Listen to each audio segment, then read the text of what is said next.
Assalamualaikum warahmatullahi wabarakatuh. Hai buat Anda para pencinta kopi sejati.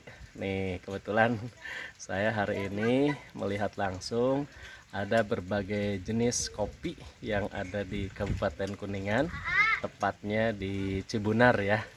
Nih saya lihat sendiri ada berbagai macam jenis kopi. Nah, yang di bawah ini kopi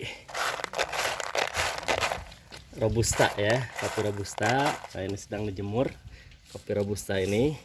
Kemudian ada juga, nah ini